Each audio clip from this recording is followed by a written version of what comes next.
साथियों नमस्कार। वर्तमान के सुख दुख हमारे द्वारा भूतकाल में किए गए कर्मों का परिणाम है। जानिए कैसे। मैं राजेंद्र भाटिया आज इसी विषय पर आपके साथ वार्ता करूंगा। सफल होने की प्रेरणा किसी मकसद को हासिल करने की गहरी इच्छा से जन्म लेती है।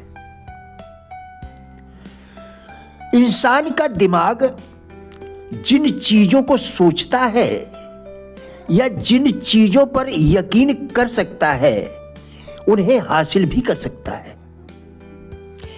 एक युवक ने सुकरात से सफलता का रहस्य पूछा।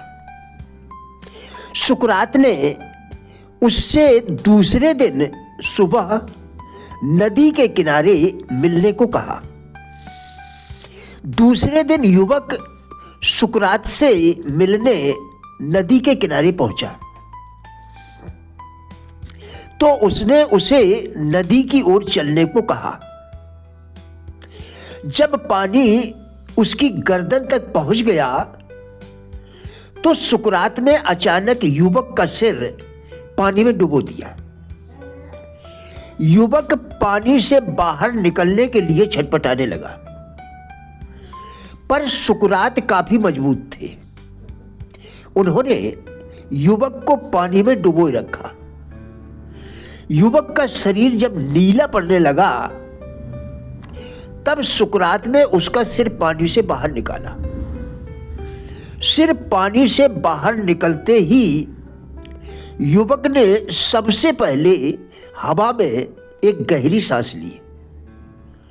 सुकरात ने युवक से पूछा, जब तुम पानी के अंदर थे तो तुम्हें किस चीज की जरूरत सबसे ज्यादा महसूस हो रही थी?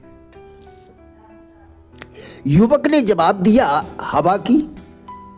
सुकरात ने कहा, सफलता का यही रहस्य है।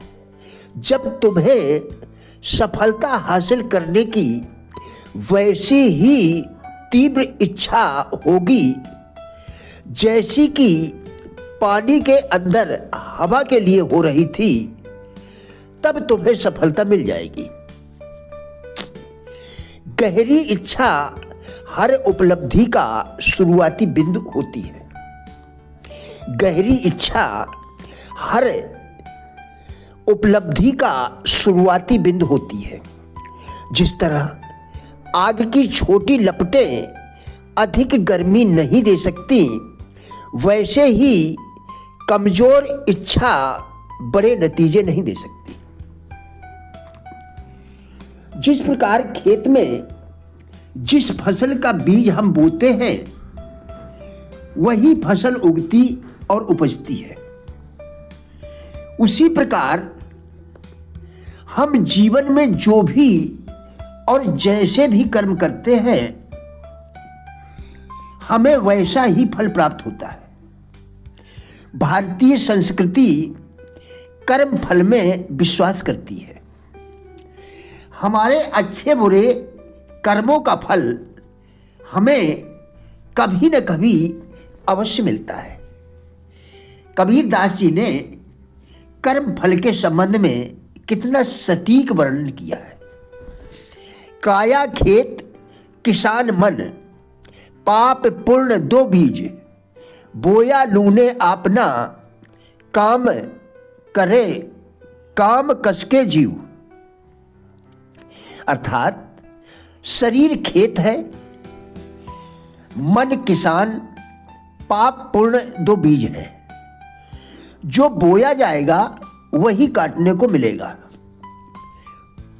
बुरे कर्म काया यानी शरीर में जीव को पीड़ा पहुंचाते हैं। कोई बुरा कर्म करके सुख चाहे तो वह कैसे पाएगा? क्या बबूल का पेड़ लगाकर आम के फल की कल्पना की जा सकती है? प्राणी जहां जाता है प्राणी जहां जहां जाता है उसके कर्म बराबर उसके साथ रहते हैं। मन प्रारब्ध का रूप धारण कर भीतर से ही बाहर सुख दुख देने की आज्ञा करता है। रामचरितमानस की प्रस्तुत चौपाई काहू न को सुख दुख कर दाता, काहू न को सुख दुख कर दाता, निजकृत कर्म भोग समुभ्राता।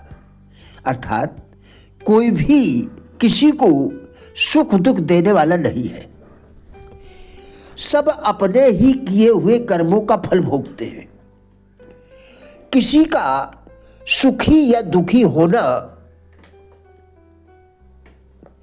महज संयोग नहीं, बल्कि उसके पीछे उनके द्वारा किए गए शुभ अशुभ, अच्छे बुरे, पाप पुण्य कर्म ही मूल कारण है। ब्रह्मांड में कोई भी घटना अकारण नहीं घटती।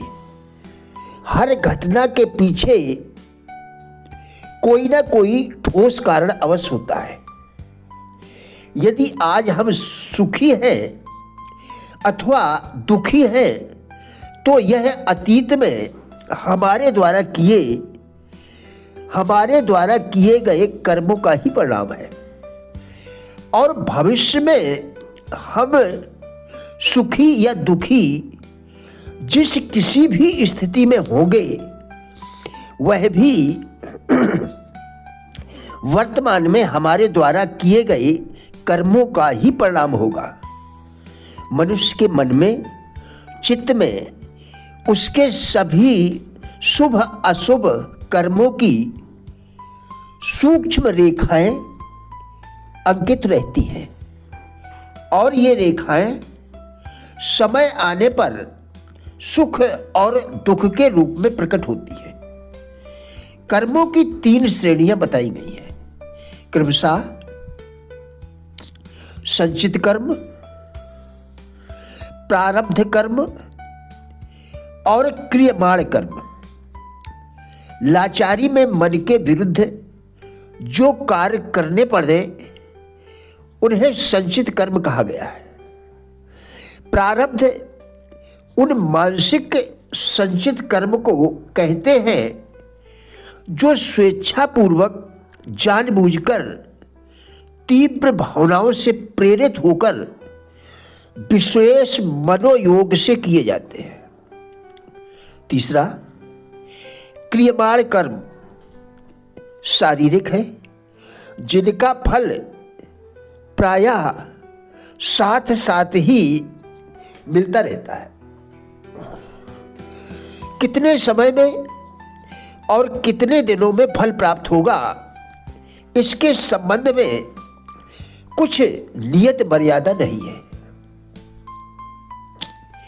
कर्म फल आजकल, परसों, महीने, वर्ष या जन्मों के अंतर से भी मिल सकता है, लेकिन वह मिलेगा अवश्य, यह सुनिश्चित है। ध्यान देने योग्य